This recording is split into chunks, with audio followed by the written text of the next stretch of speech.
To disable, swipe to use Google Assistant on your Samsung Galaxy S24 Ultra so that when you swipe inward from one of bottom corner, this Google Assistant will not come up like this.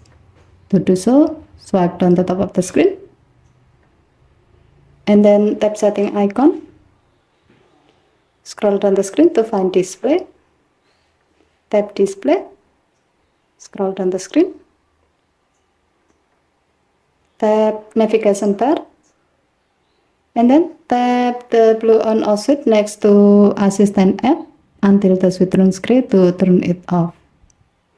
By disabling this option, now when you swipe inward from one of bottom corner like this, as you can see, your phone will not invoke Google Assistant anymore.